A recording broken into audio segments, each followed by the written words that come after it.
उत्तराखंड की ऊंचाई पर बर्फ से ढकी चोटियों के बीच एक मंदिर चुपचाप खड़ा है। केदारनाथ धाम, जो सिर्फ एक धार्मिक स्थल नहीं बल्कि आस्था, तपस्या और चमत्कारों की जमीन है। यह मंदिर भगवान शिव को समर्पित है, 12 ज्योतिर्लिंगों में से एक है और चार धाम यात्रा का महत्वपूर्ण भाग भी।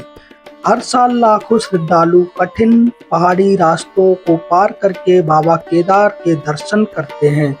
यह मंदिर न सिर्फ धार्मिक महत्व रखता है बल्कि इसके पीछे की पौराणिक कथा, इतिहास, विनाशकारी आपदा और पुनर्निर्माण की कहानी हर किसी को चौंका देती है। दोस्तों, महाभारत युद्ध के बाद पांडवों को एहसास हुआ कि उन्होंने अपने ही रिश्तेदारों, ब्राह्मणों, भाइयों और गुरुओं का वध किया है। इस पाप से मुक्ति पाने के लिए उन्होंने भगवान शिव की खोज शुरू की, परंतु शिव जी युद्ध से क्रोधित होकर उनसे मिलने से बचते रहे और गुप्त काशी होते हुए केदार क्षेत्र आ गए। शिव जी ने बैल यानी नंदी का रूप धारण किया ताकि पांडव उन्हें पहचान ना सके, लेकिन भीम ने अपनी विशालकाय ताकत से दो पहाड़ियों पर पैर फैलाकर सारे बैलों को पार करने से रोका।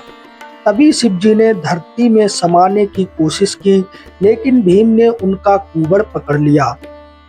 इस घटना के बाद शिव जी पिघल गए और प्रकट होकर पांडवों को दर्शन दिए। यहीं पर उनका कुबड़ रूप में हिस्सा प्रकट हुआ, जो केदारनाथ में शिवलिंग के रूप में पूजा जाता है।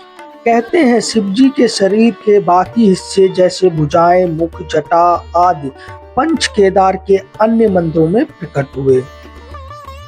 केदारनाथ मंदिर का निर्माण आदि शंकराचार्य जी ने 8वीं शताब्दी में किया था।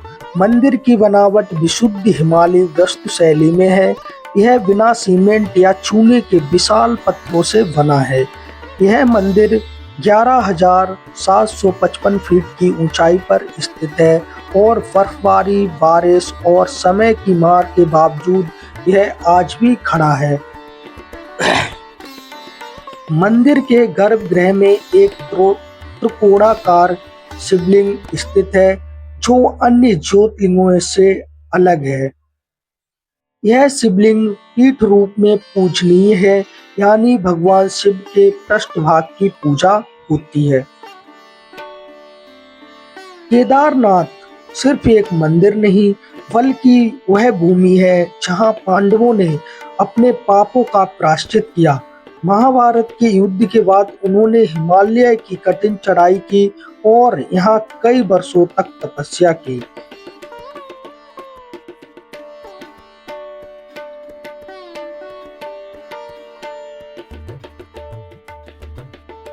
दोस्तों, 16 से 17 जून 2013 की रात उत्तराखंड के इतिहास की सबसे भयावह त्रासदी घटी। बादल फटा, मंदाकिनी नदी उफान पर आ गई और भयंकर बाढ़ एवं भूस्खलन ने पूरा केदारनाथ कस्बा तबाह कर दिया। हजारों लोग लापता हो गए। मंदिर के सामने की सभी इमारतें, दुकानें और रास्ते बह गए, लेकिन एक चमत्कार हुआ। केदारनाथ मंदिर वहीं के वहीं खड़ा रहा। कहते हैं मंदिर के पीछे स्थित एक विशाल पत्थर भीमशिला मंदिर के पीछे आकर रुक गई और उसने मंदिर को पीछे से सहारा दिया, जिससे जल दो भागों में बट गया और जल सीधे मंदिर तक नहीं पहुंच पाया।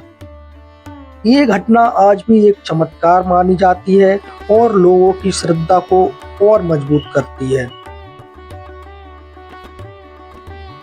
दोस्तों, अब मैं आपको बताऊंगा केदारनाथ यात्रा कैसे करें।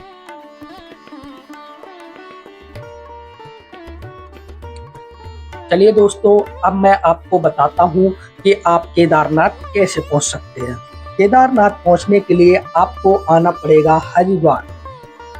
हरिद्वार ट्रेन से या बस से किसी भी चीज से आ सकते हैं आप। हरिद्वार से आपको प्राइवेट बसें और प्राइवेट टैक्सियां मिलेंगी। प्राइवेट बस का किराया होगा लगभग 700 से 1000 तक का, जो आपको केदारनाथ के सोनप्रयाग तक छोड़ देंगी। दोस्तों अब हम प्राइवेट बस से जा रहे हैं केदारनाथ के लिए। हरिद्वार से 25 किलोमीटर की दूरी पर ऋषिकेश, जिसे योग नगरी कहा जाता है, हमारी पहली मंजिल है। बस और टैक्सी लगातार यहाँ से भी मिलती रहती हैं। करीब 1 घंटे के सफर में गंगा नदी के किनारे किनारे चलते हुए हम ऋषिकेश पहुँचते हैं। यहाँ से असली पहाड़ी सफर की शुरुआत होती है। दोस्तों ऋषिकेश छोड़ते ही सड़क पहाड़ों की गोद में घूमने लगती है। लगभग 70 किलोमीटर दूर देवप्रयाग, वह जगह जहां भागीरथी और अलकनंदा नदियां मिलकर पवित्र गंगा का रूप लेती हैं। संगम का नजारा इतना सुंदर है कि हर यात्री कुछ देर यहां ठहरना चाहते हैं। दोस्तों अब हम देवप्रयाग से सीधे सोनप्रयाग चलते हैं। सोनप्रयाग देवप्रयाग से सोनप्रयाग पहुंचने में लगभग 8 से 9 घंटे लगते हैं।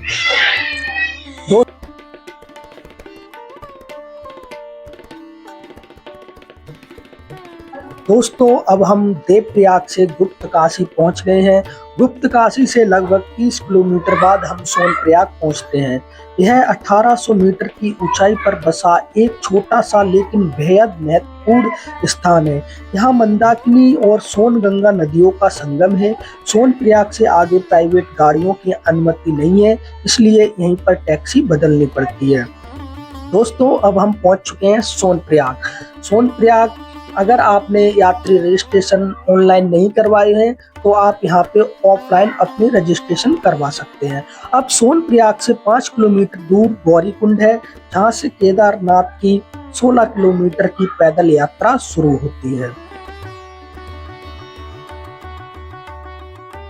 दोस्तों अब हम पहुंच चुके हैं सोनप्रयाग से 5 किलोमीटर ऊपर मंदाकिनी नदी के किनारे बसा गौरीकुंड, केदारनाथ यात्रा का प्रारंभिक पड़ाव और देवी पार्वती की तपस्थली। दोस्तों यही माता पार्वती ने भगवान शिव को पति रूप में पाने के लिए हजारों वर्षों तक कठोर तप किया था। इसी स्थान पर एक प्राकृतिक गर्म पानी का कुंड है, जिसे गौरी कुंड कहते हैं। इस कुंड में स्नान करने से मन, शरीर और आत्मा पवित्र हो जाते हैं और यात्रा के लिए ऊर्जा मिलती है। यहीं से केदारनाथ का 16 किलोमीटर लंबा पैदल मार्ग शुरू होता है। दोस्तों माता पार्वती गौरी कुंड के गर्म जल कुंड में स्नान करने जा रही थी। उन्होंने चाहा कि कोई बाहर पहरा दे ताकि कोई अंदर न आए। तब उन्होंने अपने शरीर के लेप से एक बालक की आकृति बनाई और उसमें प्राण फूंक दिए। वही बालक गणेश जी थे। माता ने उन्हें आदेश दिया कि वे किसी को अंदर न आने दें। तभी भगवान शिव वहां पहुंचे और अंदर जाने लगे, लेकिन गणेश जी ने रास्ता रोक दिया। शिव जी और गणेश जी के बीच संघर्ष हुआ, जिसमें शिव जी ने क्रोधित होकर गणेश जी का सिर अलग कर दिया। बाद में माता पार्वती के दुख और क्रोध को शांत करने के लिए शिव जी ने गणेश जी के शरीर में हाथी का सिर लगा के उन्हें पुनर्जीवित का और विघ्नहर्ता का आशीर्वाद दिया। दोस्तों गणेश जी का जन्म और निर्माण गौरी कुंड में ही हुआ था। तो दोस्तों यही था हमारा हरिद्वार से सोनप्रयाग तक का सफर। अगर आपको यात्रा पसंद आई हो तो वीडियो को लाइक और शेयर करें, और ऐसी ही धार्मिक यात्राओं की सच्ची कहानियों के लिए हमारे चैनल ट्रैवलिंग इंडिया ब्लॉग को सब्सक्राइब करना ना भूलें।